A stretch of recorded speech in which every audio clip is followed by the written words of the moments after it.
tratando de incorporarnos a la modernidad del mercado global, pues también queremos conservar algunas cosas como el tiempo libre, el ocio que dedicamos a compartir con nuestros seres queridos, vacaciones, todo eso nos gusta y nada de eso tiene que ver con el mercado, eso tiene que ver más bien con las luchas que los sindicatos, los trabajadores, los socialistas de todo signo han protagonizado en contra y frente al capital. No siempre en contra, a veces frente al capital, y es normal que sean pocas las personas que se rebelan frente al despotismo del capital. ¿Y qué es el capital, por cierto? Pues el capital es una criatura.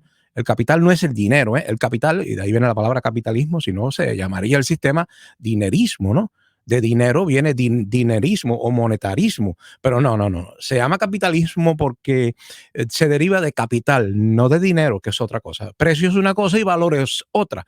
Y el capital se refiere al valor de las cosas que siempre están en movimiento en una sociedad. El capital, pues, es una criatura casi invisible. Es un valor abstracto, es difícil y complicado de estudiar y la gente casi siempre cae en la mirada superficial que se tiene sobre el dinero, la escasez, el contrabando, las gangas, las ofertas, el intercambio, los trucos, la corrupción. Todo eso nos parece más tangible, más visible, que se puede tocar. Es un ídolo.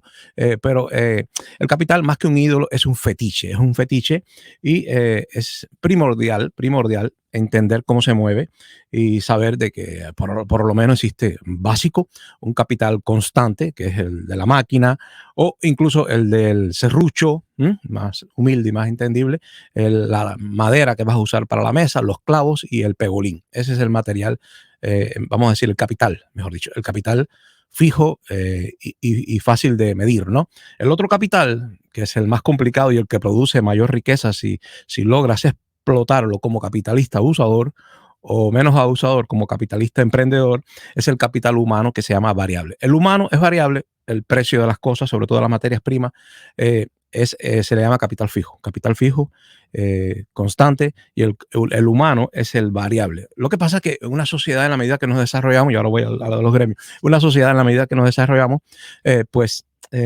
se tiende a modernizar. La gente, los dueños de la empresa no quieren gastar tanto dinero en salarios y tienden a aumentar la producción, no subiéndole las 8 horas, porque ahí están los sindicatos y las luchas de los trabajadores. Se tiende más bien a comprar nuevas máquinas más eficientes o robots o computadoras que hagan innecesaria la contratación de mano de obra, pero eso al final termina obviamente en el desempleo y el desempleo pues produce un congelamiento de la oferta y la demanda. Se acabó el consumo porque si no hay un salario para el obrero, obviamente no te van a comprar en tu tiendecita porque no hay salario. Entonces, estas son las contradicciones del capitalismo que ya ustedes saben que son legendarias.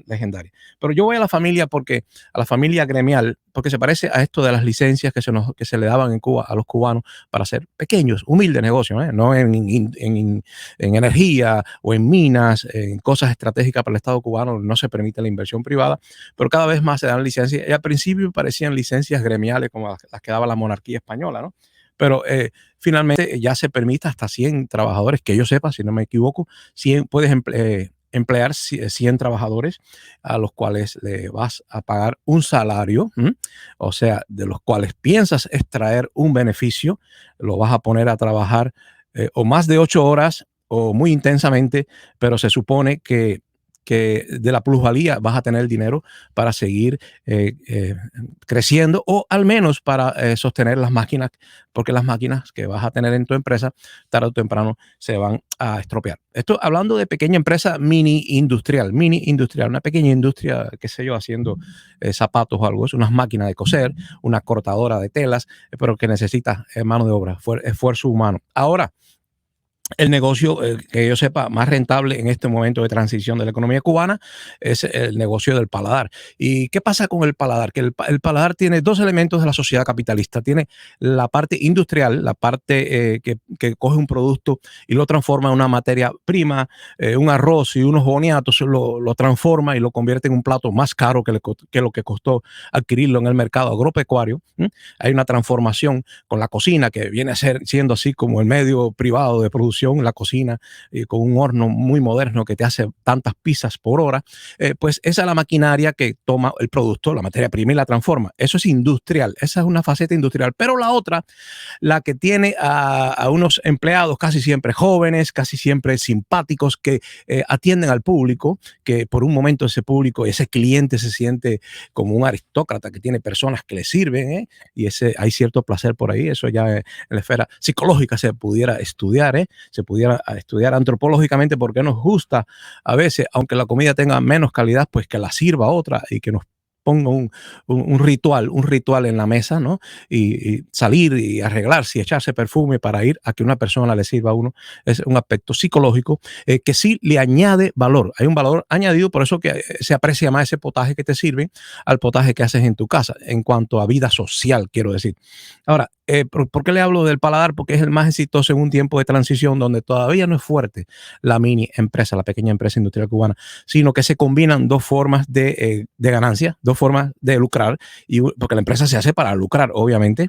Después veremos, bueno, vamos a discutir si el lucro se va a gastar, el beneficio, la plusvalía se va a gastar en la misma empresa para que exista o para que crezca, o se va a despilfarrar en lujos y vanidades, y bueno, porque hay una gran responsabilidad. Administrar una empresa no es quedarte con los beneficios, sino administrarlo, que es mucho, mucho más complejo que tener un salario estable y garantizado, aunque sea pequeño. Bueno, el paladar creo que fue exitoso, ha sido exitoso para muchas personas, porque en esa etapa de la transición, en primer lugar, hay poca competencia.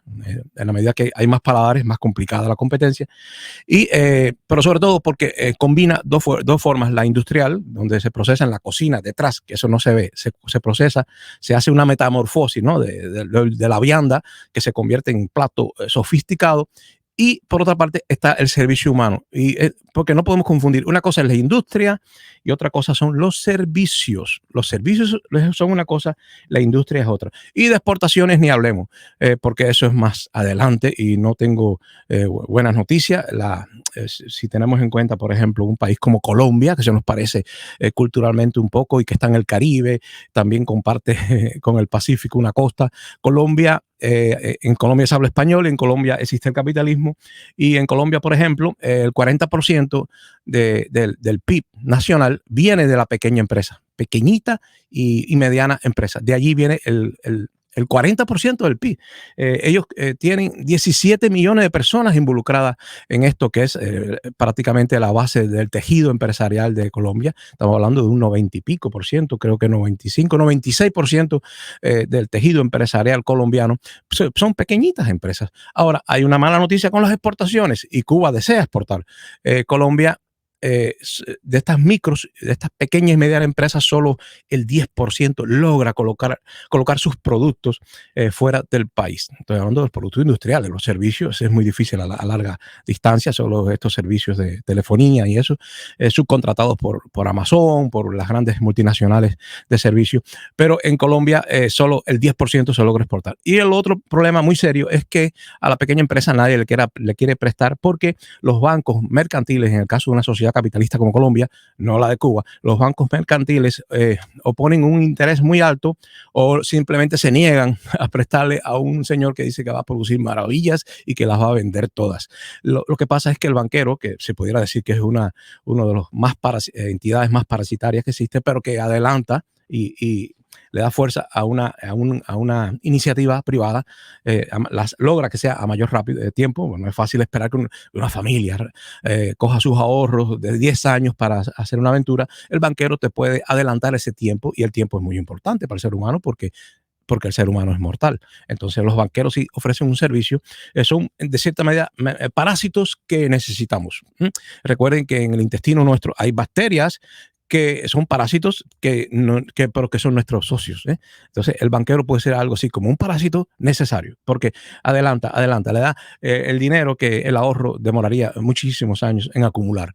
Ahora, lo que pasa es que el banquero sabe que la mayoría de las empresas pequeñas y medianas va a fracasar. Solo el 80%, a los 10 años, solo el 80% existe. La mayoría de las iniciativas de pequeñas empresas van al fracaso. Y entonces depende ya del sistema de financiación o de la misma sociedad. El Estado interviene, obviamente, y también es otra discusión la parte de los derechos sindicales, porque las pequeñas empresas, pues casi siempre lo que hacen, como en Hialeah, aquí tenemos un pequeño experimento cubano capitalista ya por adelantado, y tomen lección los economistas de Cuba, que siempre están mirando hacia lejanas tierras en vez de observar lo que pasa con su propia población, es a solo 90 millas. Me parece más sensato, más, creo, de sentido común estudiar a la población cubana que sobrevive en Hialeah que irse a estudiar la mentalidad de los cuentapropistas chinos o filipinos. ¿No les parece? ¿No les parece? A mí me parece más sensato, pero los cubanos